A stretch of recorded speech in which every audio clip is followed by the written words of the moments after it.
Hacia el cierre del 2025, el gobierno de México alcanzó el récord histórico de empleo, más de 22.837.000 puestos de trabajo afiliados al IMSS. Es la cifra más alta en la historia del instituto desde que se tiene este registro.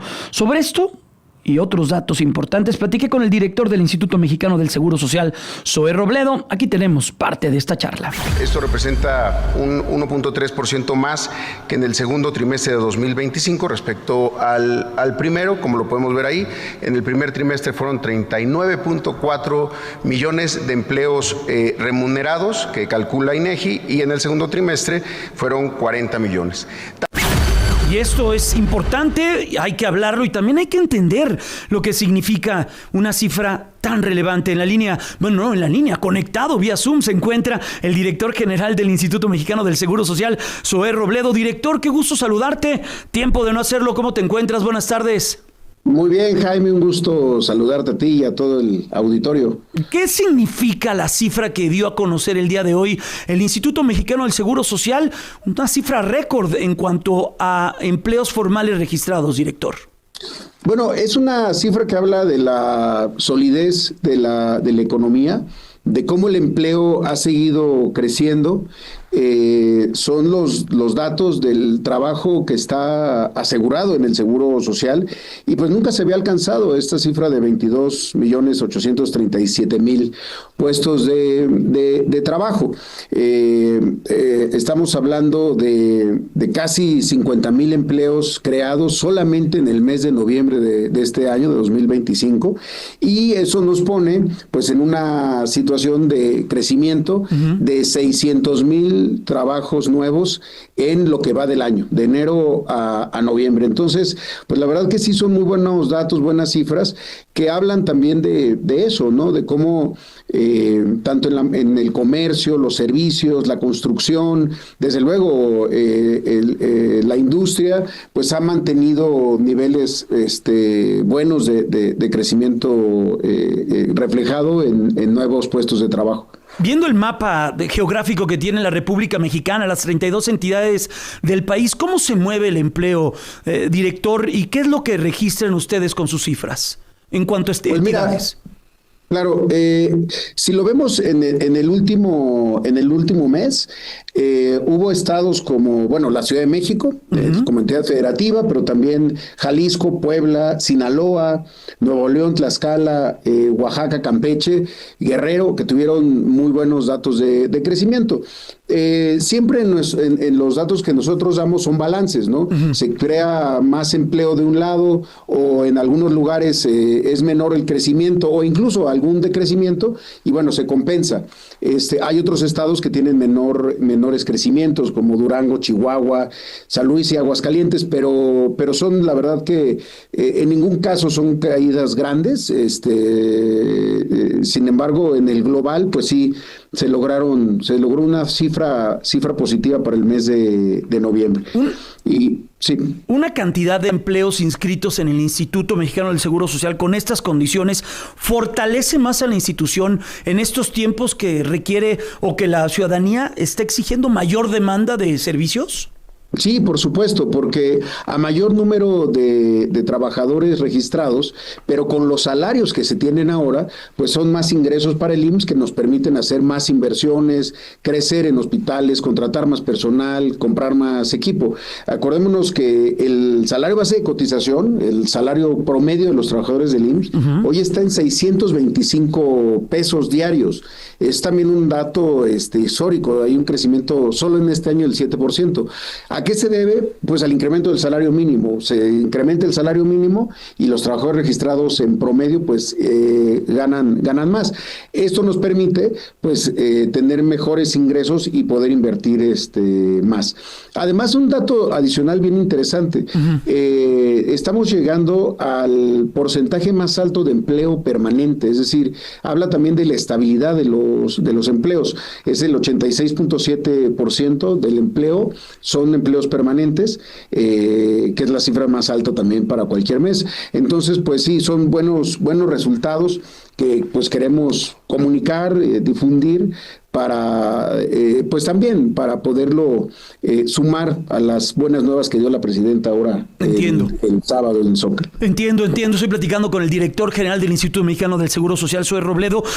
Director, se incorporaron una cantidad muy importante de empleos a través de las plataformas digitales. ¿Qué ha significado esto en el día a día para el instituto, para los empleados, y cómo se puede ver a futuro una incorporación con estas características que se tuvo? Bueno, todavía estamos en la etapa del piloto, pero efectivamente ya está ocurriendo en los hechos. Pues primero, yo creo que para quienes tienen un gran impacto, pues es para los trabajadores de las plataformas. Es un trabajo que ha crecido en todo el mundo, pero no en todo el mundo se les ha protegido.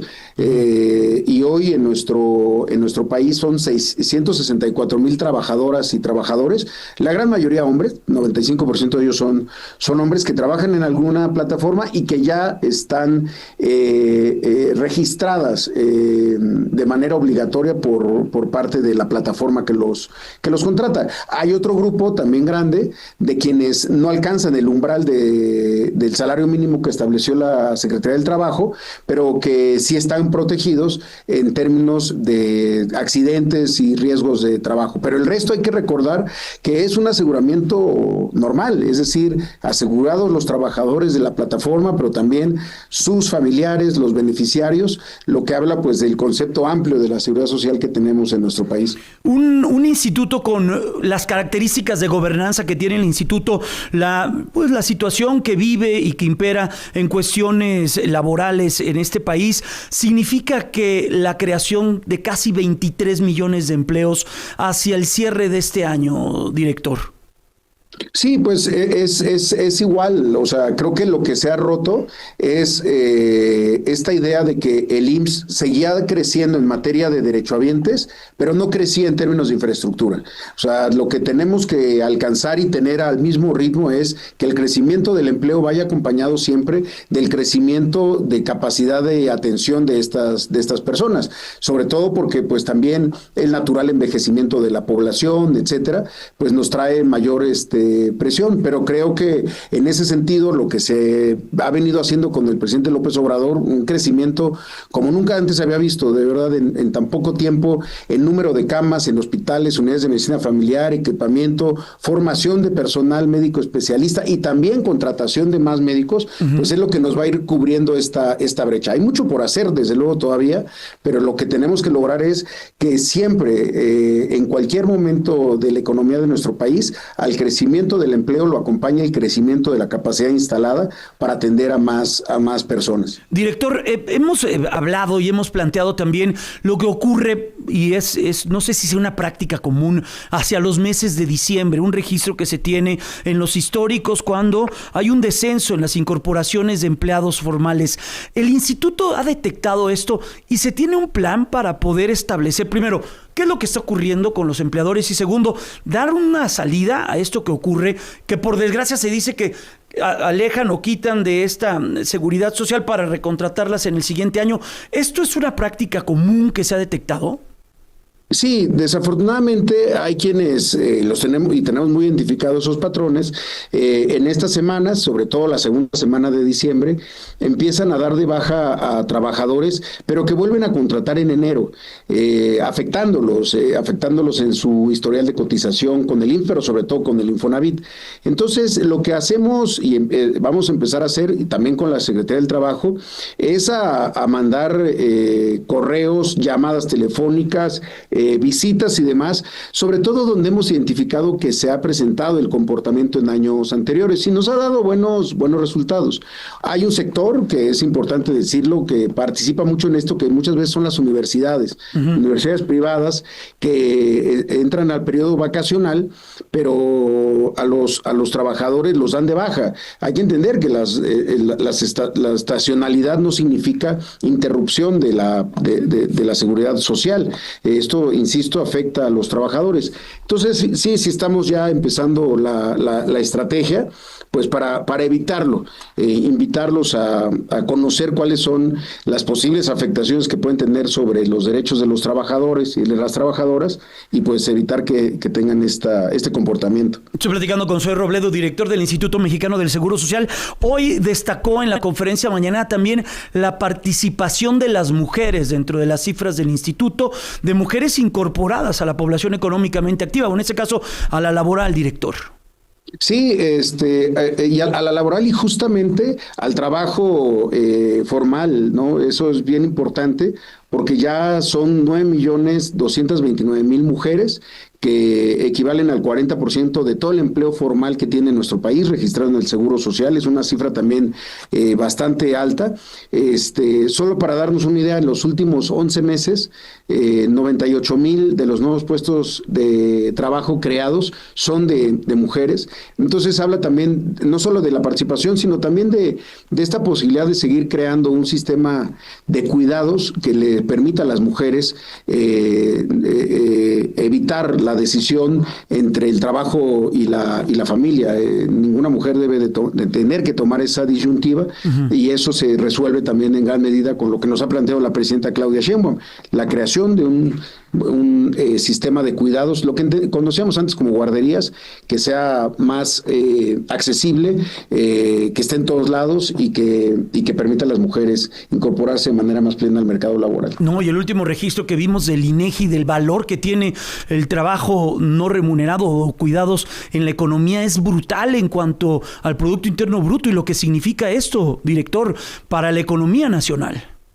Sí, totalmente. Yo soy un convencido que la productividad de nuestro país tiene rostro de mujer, que muchas de las mujeres que estudian o se capacitan para un trabajo, cuando lo abandonan a causa de la maternidad, como ocurre muchas veces, y sobre todo de los primeros 1,000 días de las hijas y de los hijos, el país pierde en términos de productividad, de experiencia, en fin, porque además también está muy comprobado cómo cuando pasan los años y una mujer intenta reincorporarse al mercado laboral y lo logra, lo hace en empleos menos remunerados o peor pagados. Entonces, la idea es que alguien pueda continuar con esa evolución de su carrera profesional sin tener jamás que sacrificar la posibilidad de tener una familia. Y desde luego, y sabemos que esta es una tarea de dos en todos lados, pero sin duda se tiene que atender en cualquiera de los escenarios con un buen sistema de cuidados. Director, por último, esta intención que también el rostro de la propia presidenta de la República y lo que se ha venido trabajando a lo largo de la última administración con el presidente López Obrador, ahora con la presidenta Sheinbaum, de incorporar y darle sentido social también a la gente que luego trabaja en casa. ¿Está fácil hacer el ejercicio de incorporar a alguien que nos apoye en casa, que cotidianamente trabaja con nosotros? ¿Ese ejercicio se ha visto incrementado en el instituto? Ha incrementado, pero honestamente no al ritmo que a nosotros nos gustaría. Tenemos cerca de 60,000 hombres y mujeres, mayoritariamente mujeres, que trabajan en el hogar, trabajadoras del hogar, y que se han ido incorporando a partir de perfeccionar lo que en su momento fue el piloto. Una de las primeras hallazgos fue que la gran mayoría de las trabajadoras y trabajadores del hogar trabajan en varias casas, no solamente en una. Y se han ido logrando hacer que cada quien paga los días que su trabajador o trabajador del hogar trabaja con él. No tiene que paga solo esa parte de la cotización. Hay buenos resultados en términos de 14,000 mujeres que se han logrado pensionar a través del programa de trabajadores del hogar. Pero la clave es que en ese sentido reconozcamos que lo que es un derecho para las trabajadoras del hogar es una obligación para sus empleadoras y empleadores. Y lo estamos haciendo, difundiéndolo, porque sí creemos que en gran medida el trabajo del hogar en nuestro país también asiste como una suerte de cuidados, no solamente en términos del aseo, la preparación de alimentos y demás, sino también para el cuidado de niñas, niños y muchas veces también de adultos. Pues director del Instituto Mexicano del Seguro Social, qué gusto poder platicar contigo. Gracias por estos minutos y estaremos siguiendo muy de cerca todo esto. Cuídese mucho y buenas tardes. Muchas gracias, Jaime. Saludos. Hasta pronto. Es el director general del Instituto Mexicano del Seguro Social, Zoé Robledo.